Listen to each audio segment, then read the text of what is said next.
Welcome to the ultimate exploration of life on Earth, where every shell has a story. So that's the classic question, which came first, the chicken or the egg? So this is the egg we all know, but where did eggs come from? Sit back and let me explain the history of this evolutionary marvel. Let's crack this case wide open. Who's hungry? Believe it or not, eggs are not exclusive to animals, as some algae have been known to use eggs to reproduce, but that's a story for another day. Here, we are going to focus on animals, the earliest life on Earth, simple microbes. They just split in half. No shells, no yolks, no breakfast. And by chance, a new option arose. Unfortunately, we're not 100% sure of the true origins of eggs, but there are some theories. One proposal suggests that early single-celled organisms which had formed colonies evolved larger and armoured modifications, forming a primitive proto-egg that would eventually lead to the foundation from which true eggs could evolve. Another possibility is that the use of eggs in reproduction was first pioneered by some of the earliest and simplest animals. Cnidarians, the group including jellyfish, corals and anemones, provide a good possible example of this. Today, jellyfish initially develop as mobile larvae from fertilised eggs. We don't know precisely when and where eggs first evolved, but it likely happened towards the end of the Precambrian geological time period. After almost 200 million years of swimming, some fish had evolved limbs from their fins and decided they didn't like the ocean anymore. So they took their first steps onto land in the Middle Devonian around 380 million years ago, and with this, the amphibian group was born. With humble beginnings, the egg would set the stage for the subsequent conquest of land. These intrepid early explorers, called tetrapods because of their 4 legs, ventured onto dry land while remaining closely tied to water. Over millions of years, these fishy-looking tetrapods gradually became more similar to typical amphibians living today. However, they were still very reliant on water as their location to lay eggs. Up to this point, these early land pioneers belonged to a vertebrate group called the anamniotes. These animals possess eggs lacking a distinctive protective membrane called the amnion. Until a new group eventually appeared, the amniotes, who developed eggs with a distinctive protective membrane, including a tough shell and amniotic fluid. For the first time, vertebrate animals did not have to return to water to lay their eggs and reproduce. With this final connection severed, they were free to explore further and further inland, away from water bodies. Although this new improvement does leave us with a problem.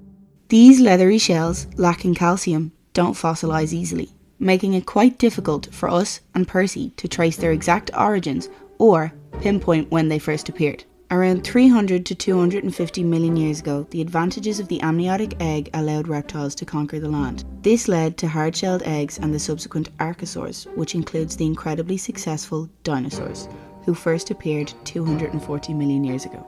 Unfortunately, despite their success, non-avian dinosaurs were no match for the asteroid that hit 66 million years ago, leaving behind their closest relatives, the birds and the crocodiles. Mammals first emerged in the late Triassic, about 225 million years ago.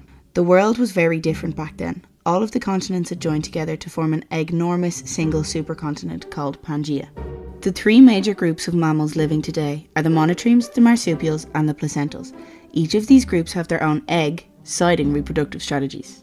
The placentals are the most diverse group of mammals in the world today and contain around 5,000 species, while the marsupials contain around 330 species. Both of these groups fertilise internally. This means the eggs are retained within the body, allowing for more care and protection before and after birth. In placentals, this happens within a specialised structure called the placenta, like in humans, while in marsupials, the young continue developing in the pouch, like kangaroos. But what about Percy? Where does he fit in? He belongs to the monotremes. They are the only mammal group that still lay eggs and thus do not give birth to live young. There are 2 monotreme groups living today, the echidnas, of which there are 4 species, and the platypus, of which there is only 1 species.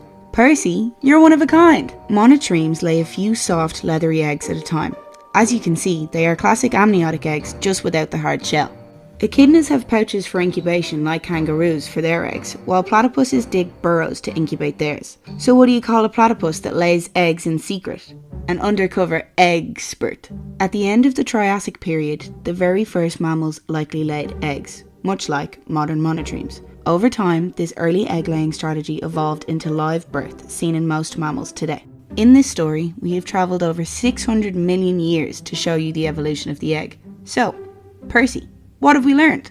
Well, to put it simply, eggs began from humble beginnings as embryos encased in jelly before development of an outer membrane and a shell, which eventually led to the split off of amniotes. While we may think of eggs as just breakfast, looking back through time, one could argue that the evolution of the shelled egg was one of the most significant events in the evolution of life on Earth.